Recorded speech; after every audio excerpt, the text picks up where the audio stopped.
ಎಲ್ಲ ನನ್ನ ವಿಶ್ವದರ್ಶಕ ಬಂಧು ಮಿತ್ರರಿಗೆ ಸ್ವಾಗತ.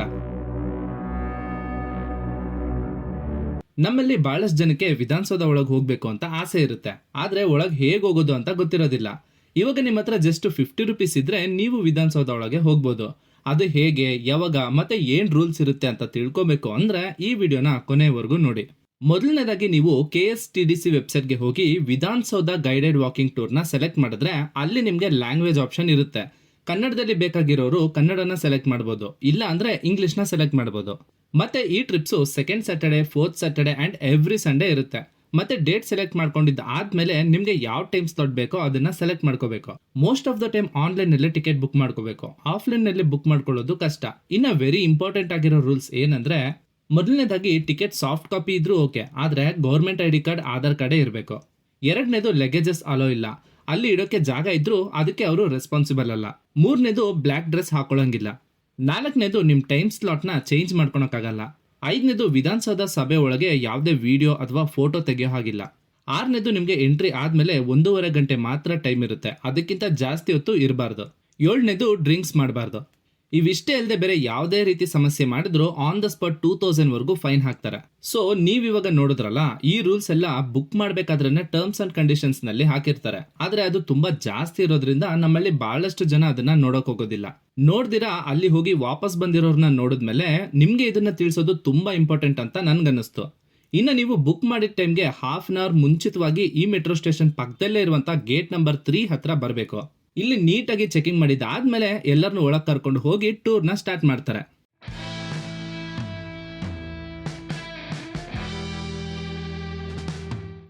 ಯಾರು ನಮ್ಗಿದ್ದಾರೆ, ಅವ್ರು ಏನು ಕೆಲಸ ಮಾಡ್ತಾರೆ, ಎಲ್ಲಿ ಕೆಲಸ ಮಾಡ್ತಾರೆ ಅನ್ನೋ ನೋಡೋ ಒಂದು ಕುತೂಹಲ ನಮ್ಗಳಿಗೆಲ್ಲ ಇರುತ್ತೆ. ಫಸ್ಟ್ ಟೈಮ್ ವಿಧಾನಸೌಧ ಒಳಗೆ ಕಾಲಿಡ್ತಾ ಇದ್ದೀನಿ, ನಿಜವಾಗ್ಲೂ ತುಂಬಾ ಖುಷಿ ಆಗ್ತಾ ಇದೆ. ಬನ್ನಿ ನೀವು ಕೂಡ ನೋಡಿ.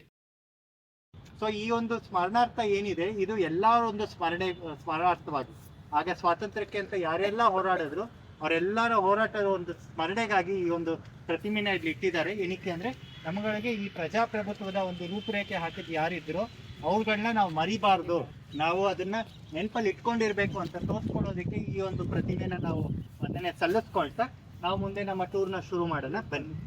ಈ ತರ ಒಬ್ರು ಗೈಡು ನಮ್ ಜೊತೆ ಬಂದು ವಿಧಾನಸೌಧ ಬಗ್ಗೆ ಎಲ್ಲ ನೀಟಾಗಿ ಎಕ್ಸ್ಪ್ಲೇನ್ ಮಾಡ್ತಾರೆ. ಹೇಗೆ ನಾವು ದಾಖಲಾತಿ ನಾವು ಪುರಾವೆ ಹೇಳ್ತೀವಿ, ಇವಾಗ 51ರಲ್ಲಿ ಶುರು ಮಾಡಿದ್ರು ಅಂತ ಹೇಗೆ ನಾವು ಹೇಳ್ತೀವಿ ಅಂದ್ರೆ ಅದಕ್ಕೆ ಜನರಲ್ ಆಗಿ ಅಡಿಗಲ್ಲು ಫೌಂಡೇಶನ್ ಸ್ಟೋನ್ ಅಂತ ಇರುತ್ತೆ. ಇವಾಗ ಆ ಫೌಂಡೇಶನ್ ಸ್ಟೋನ್ನ ನಾವು ನೋಡಿಕೊಂಡು ನಮ್ಮ ಒಂದು ಟೂರ್ನ ಒಳಗಡೆ ಹೋಗೋದಾಗತ್ತೆ ಬನ್ನಿ. 5,000 ಜನ ಈ ಒಂದು ಕಟ್ಟಡ ಕಟ್ಟೋದಕ್ಕೋಸ್ಕರ ಎಲ್ಲರೂ ಭಾಗವಹಿಸಿರ್ತಾರೆ. ಅದರಲ್ಲಿ ಕೆಲವು ಕೈದಿಗಳು ಕೂಡ ಇದ್ರು, ಅವ್ರದ್ದೆಲ್ಲಾನು ಸೇರಿಸಿ ಇಲ್ಲಿ ನಾವು ಇವತ್ತೇನು ನಾವು ನೋಡ್ತಿದ್ದೀವಿ ವಿಧಾನಸೌಧ ಅಂತ ಹೇಳಿ ಅದನ್ನ ಕಟ್ಟಿರೋದಾಗುತ್ತೆ. ತಾವೇ ಹೂವು ಎಲ್ಲಿರುತ್ತೆ? ಹೆಸರಲ್ಲೂ. ಆದ್ರೆ ಅದು ಅರಳೋದ ನಂತರ ಅದ್ರ ಒಂದು ತೊಟ್ಟು ನೀರು ಕೂಡ ಉಳಿಯೋದಿಲ್ಲ, ಅಂದ್ರೆ ಅದು ಶುದ್ಧತೆಗೆ ಪ್ರತಿರೂಪ. ಸೊ ಆ ಒಂದು ಪರಿಶುಭ್ರತೆ ಏನಿದೆ ಅದು ನಮ್ಮ ಜೀವನಗಳಲ್ಲಿ ಬರಬೇಕು. ಇವತ್ತು ನಾವೇನ್ ಪಾಸಿಟಿವ್ ಥಿಂಕಿಂಗ್ ಅಂತ ಹೇಳ್ತೀವಿ, ಆ ಒಂದು ಪಾಸಿಟಿವ್ ಥಿಂಕಿಂಗ್ ಆಗ್ಲೇನೆ ನಮ್ಮ ಪೂರ್ವಿಕರು ಏನ್ ಮಾಡ್ತಿದ್ರು, ಇದನ್ನ ನೋಡಿ ಆ ಒಂದು ಶುಭ್ರತೆ ನಮ್ಮ ಮನಸ್ಸುಗಳಲ್ಲಿ ಬರಬೇಕು, ನಮ್ಮ ಮನಸ್ಸಲ್ಲಿ ಇಂಗಿತವಾಗಬೇಕು ಅಂತ ಹೇಳಿ ತೋರಿಸ್ಕೊಳ್ಳೋದಕ್ಕೆ ಈ ತಾವರೆ ಹೂವನ್ನ ನಾವು ದೇವಸ್ಥಾನಗಳಾಗ್ಲಿ ಎಲ್ಲ ಕಡೆ ನೋಡ್ತೀವಿ. ಅಂತವನ್ನ ಇಲ್ಲೂ ಕೂಡ ಅವರು ತೋರಿಸ್ಬಿಟ್ಟಿದ್ದಾರೆ. ಯಾಕೆಂದ್ರೆ ಇಂಥ ಒಂದು ಮನಸ್ಸು ಭಾವ ನಮ್ಮಲ್ಲಿ ಬರಬೇಕು. ನಮ್ಮ ಭಾರತದಲ್ಲಿ, ಮುಖ್ಯವಾಗಿ ದಕ್ಷಿಣ ಭಾರತದಲ್ಲಿ ಅತಿ ಹೆಚ್ಚು ಆನೆ ಮತ್ತೆ ಹುಲಿ ಎಲ್ಲಿ ಕಾಣಿಸ್ಕೊಳ್ಳುತ್ತೆ ಅಂತ ಹೇಳಿದ್ರೆ ನಮ್ಮ ಕರ್ನಾಟಕದಲ್ಲಿ. ನಾನು ಈ ವಿಡಿಯೋದಲ್ಲಿ ಕಂಪ್ಲೀಟ್ ಆಗಿ ತೋರಿಸಿಲ್ಲ, ಯಾಕಂದ್ರೆ ನೀವೇ ಸ್ವತಃ ಅಲ್ಲಿ ಹೋಗಿ ನೋಡಿದ್ರೆ ಚೆನ್ನಾಗಿರುತ್ತೆ ಅಂತ. ಇಲ್ಲಿ ನೀವು ನೋಡ್ತಿರೋಂಥ ವಿಧಾನಸೌಧ ಮಿನಿಯೇಚರ್ ಕಂಪ್ಲೀಟ್ ಆಗಿ ಸ್ಯಾಂಡಲ್ವುಡ್ ಇಂದ ಮಾಡಿರೋದು. ಈ ಟೂರ್ಗೆ ನಾವು ಕೊಡುವಂತ 50 ರುಪೀಸ್ 100% ವರ್ತ್ ಅಂತ ಅನ್ಸುತ್ತೆ. ನೀವು ವಿಧಾನಸೌಧ ಟೂರ್ಗೆ ಯಾರ ಜೊತೆ ಹೋಗ್ಬೇಕು ಅಂತಿದ್ದೀರೋ ಅವ್ರಿಗೆ ಈ ವಿಡಿಯೋನ ಶೇರ್ ಮಾಡಿ. ನಿಮ್ಗೇನಾದ್ರೂ ನಿಜವಾಗ್ಲೂ ಇಂಟ್ರೆಸ್ಟ್ ಇದ್ರೆ ಕಮೆಂಟ್ ಬಾಕ್ಸ್ ನಲ್ಲಿ ವಿಧಾನಸೌಧ ಅಂತ ಕಮೆಂಟ್ ಮಾಡಿ.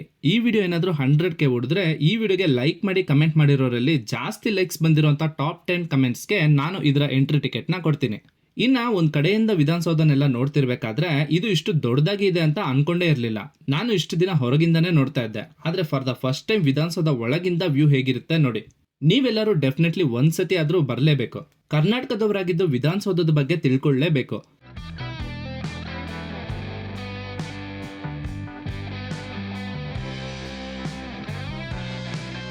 ಇನ್ನ ನೀವಿವಾಗ ನೋಡ್ತಿರೋದು ವಿಧಾನಸೌಧದ ಒಳಗಿಂದ ಹೊರಗೆ ಹೇಗಿರುತ್ತೆ ಅಂತ. ಇನ್ನ ಇದು ವಿಧಾನಸೌಧದ ಒಳಗೆ. ಈ ವಿಡಿಯೋ ನೋಡ್ತಿರೋ ನಿಮ್ಮೆಲ್ಲರಿಗೂ ಒಂದು ಕ್ವಶನ್, ಈ ಮನೆ ಯಾರ್ದು ಅಂತ ನಿಮ್ಗೆ ಗೊತ್ತಿದ್ರೆ ಕಮೆಂಟ್ ಮಾಡಿ ನೋಡೋಣ. ಇನ್ನ ವಿಧಾನಸೌಧದ ಪಕ್ಕದಲ್ಲೇ ಇರುವಂತಹ ಈ ಬಿಲ್ಡಿಂಗ್ ಒಳಗೆ ಹೋಗಿಲ್ಲ, ಯಾಕಂದ್ರೆ ಅದು ಮತ್ತೆ ಇದು ಹೆಚ್ಚು ಕಡಿಮೆ ಒಂದೇ ತರ ಇರುತ್ತೆ. ಇನ್ನ ಅದ್ರ ಒಳಗೆ ಕೂಡ ಬಹಳಷ್ಟು ಆಂಟಿಕ್ ಪೀಸಸ್ ಇದೆ. ಈ ವಿಧಾನಸೌಧದ ಹಿಸ್ಟ್ರಿ ಬಗ್ಗೆ ತಿಳ್ಕೊಂಡ್ರೆ ನೀವು ನಿಜವಾಗ್ಲೂ ಶಾಕ್ ಆಗ್ತೀರಾ, ಯಾಕಂದ್ರೆ ಎಷ್ಟೊಂದ್ ಜನರ ಶ್ರಮ, ಕನ್ಸು ಮತ್ತೆ ಕಷ್ಟದಿಂದ ಕಟ್ಟಿರೋದು. ಇದನ್ನ ನಾವು ಬುಕ್ಕಲ್ಲಿ ಓದಿ ತಿಳ್ಕೊಳೋದಕ್ಕಿಂತ ಇಲ್ಲಿ ಬಂದು ತಿಳ್ಕೊಬೇಕು. ಅಲ್ಲಿ ಯಾವುದಕ್ಕೂ ಇದು ವಿಶೇಷತೆ ಏನಿದೆ ಅಂತ ಹೇಳಿದ್ರೆ, ನಮ್ಮ ಕರ್ನಾಟಕದಲ್ಲಿ ಅತಿ ದೊಡ್ಡದಾದ ಒಂದು ಭಿತ್ತಿ ಚಿತ್ರ ಏನಿದೆ, ಮ್ಯೂರಲ್ ಅಂತ ಹೇಳಿದ್ರೆ, ಅದನ್ನ ಅಲ್ಲಿ ಒಂದು ಚಿಕ್ಕದಾದ ಮುನೀಶ್ವರನ್ ದೇವಸ್ಥಾನವನ್ನು ಮಾಡಿ ಕಟ್ಟಿದ್ದಾರೆ. ಅದು ಈ ಒಂದು ಕ್ಷೇತ್ರಕ್ಕೆ ಕ್ಷೇತ್ರಪಾಲ. ಆ ಕ್ಷೇತ್ರಪಾಲನ ಒಂದು ಚಿಕ್ಕದಾದ ದೇವಸ್ಥಾನ ಕೂಡ ಇದೆ. ಆ ಒಂದು ಮುನೀಶ್ವರನಿಗೆ ಸೂಪರ್ ಸಿಎಂ ಅಂತ ಕೂಡ ಪಟ್ಟ. ಯಾಕೆ ಅಂತ ಹೇಳಿದ್ರೆ, ಜನಗಳೆಲ್ಲರೂ ಇಲ್ಲಿ ಸಿಎಂಗೆ ಮನವಿ ಪತ್ರ ಕೊಡೋದಿಕ್ಕೆ ಅಂತ ಬರ್ತಿರ್ತಾರೆ. ಆ ಮನವಿ ಪತ್ರ ಕೊಡೋದಿಕ್ಕೆ ಬಂದ್ರೆ ಪ್ರತಿಯೊಬ್ಬರಿಗೂ ಸಿಎಂನ ಭೇಟಿ ಆಗೋದಿಕ್ಕೆ ಆಗೋದಿಲ್ಲ. ಆದ್ರೆ ಒಳಗಡೆ ಬಂದವರೆಲ್ಲರೂ ಆ ಇವ್ರ ಹತ್ರ, ಮುನೀಶ್ವರನ ಹತ್ರ ಆ ಮನವಿ ಪತ್ರ ಕೊಟ್ರೆ ತಮ್ಮ ಕೆಲಸಗಳ ಆಗತ್ತೆ ಅನ್ನೋದು ಜನಗಳ ಒಂದು ನಂಬಿಕೆ. ನಿಜವಾಗ್ಲೂ ಒಂದು 2 ಕೋಟಿಯಲ್ಲಿ ಇಷ್ಟು ದೊಡ್ಡ ಬಂಗ್ಲೆ ಕಟ್ಟಿದ್ದಾರೆ ಅಂದ್ರೆ ನಂಬೋಕೆ ಆಗಲ್ಲ. ಮೇ ಬಿ ಅವಾಗಿನ 2 ಕೋಟಿ ಇವಾಗ ಜಾಸ್ತಿನೇ ಬೆಳೆ ಬಾಳ್ಬೋದು. ಆದ್ರೆ ಇವಾಗ 2 ಕೋಟಿಗೆ ಬೆಂಗಳೂರಿನಲ್ಲಿ ಫ್ಲಾಟ್ ಕೂಡ ಸಿಗಲ್ಲ. ಈ ಒಂದು ವಿಧಾನಸೌಧ ಕಟ್ಟೋದಕ್ಕೆ ಅಂದಾಜು ವೆಚ್ಚ ಅವಾಗ ಹಾಕಿದ್ದು 56 ಲಕ್ಷ. ಆದ್ರೆ ಮುಗಿಸೋ ಅಷ್ಟಕ್ಕೆ ಅದರ ಒಂದು ಖರ್ಚು ಎಷ್ಟಾಗತ್ತೆ, 1,89 ಲಕ್ಷ. ಹೀಗೆ ವಿಧಾನಸೌಧ ಎಲ್ಲ ನೋಡ್ತಾ ಇದ್ರೆ ಪ್ರತಿಯೊಂದು ಗೋಡೆನಲ್ಲೂ ಒಂದೊಂದು ಚರಿತ್ರೆ ಕಾಣಿಸುತ್ತೆ. ಯಾಕಂದ್ರೆ ಇದು ಕಂಪ್ಲೀಟ್ಲಿ ಮೇಡ್ ಇನ್ ಬೆಂಗಳೂರು. ಇದನ್ನ ಕಟ್ಟೋದಕ್ಕೆ ಏನೇನ್ ಬಳಸಿದಾರೋ ಅದನ್ನೆಲ್ಲ ಬೆಂಗಳೂರಿನ ಸುತ್ತಮುತ್ತ ಇರುವಂತಹ ಊರುಗಳಿಂದನೇ ತಂದಿರೋದು. ಮತ್ತೆ ಪಕ್ಕ ವಾಸ್ತು ನೋಡಿ ಕಟ್ಟಿದ್ದಾರೆ. ಅದಕ್ಕೆ 70 ವರ್ಷ ಆದ್ರೂ ಇನ್ನೂ ಅಷ್ಟು ಚೆನ್ನಾಗಿದೆ. ಫೈನಲಿ ವಿಡಿಯೋ ಎಂಡ್ ಮಾಡೋಂಥ ಸಮಯ ಬಂತು. ಇಲ್ಲಿವರೆಗೂ ನೋಡಿ ನೀವಿನ್ನೂ ನಮ್ಮ ಚಾನಲ್ನ ಸಬ್ಸ್ಕ್ರೈಬ್ ಮಾಡ್ಕೊಂಡಿಲ್ಲ ಅಂದ್ರೆ ದಯವಿಟ್ಟು ನಮ್ಮ ವಿಶ್ವದರ್ಶಕ ಯೂಟ್ಯೂಬ್ ಚಾನಲ್ನ ಸಬ್ಸ್ಕ್ರೈಬ್ ಮಾಡ್ಕೊಳ್ಳಿ.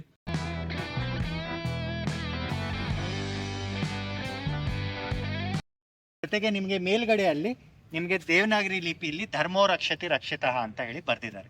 ಯಾಕೆ ಅಂತ ಹೇಳಿದ್ರೆ, ಇದು ನಾವು ಆಡಳಿತ ಕ್ಷೇತ್ರ ಆಗಿರೋದ್ರಿಂದ ನಮ್ಮ ಒಂದು ರಾಜಧರ್ಮ ಏನಿದೆ, ಇಲ್ಲಿ ಜನರ ಒಂದು ಏಳಿಗೆಗಾಗಿ ನಾವು ಕೆಲಸ ಮಾಡಬೇಕು ಅಂತ ಹೇಳಿ ಈ ನಾಯಕರೆಲ್ಲರೂ ನಮ್ಮ ರಾಜ್ಯದ ಏಳಿಗೆಗಾಗಿ ಕೆಲಸ ಮಾಡಿದ್ರೆ ರಾಜ್ಯ ಸಮೃದ್ಧವಾಗಿರುತ್ತೆ. ರಾಜ್ಯ ಸಮೃದ್ಧವಾಗಿದ್ರೆ ಅದರ ಜನರು ಕೂಡ ಸುಭಿಕ್ಷವಾಗಿರ್ತಾರೆ.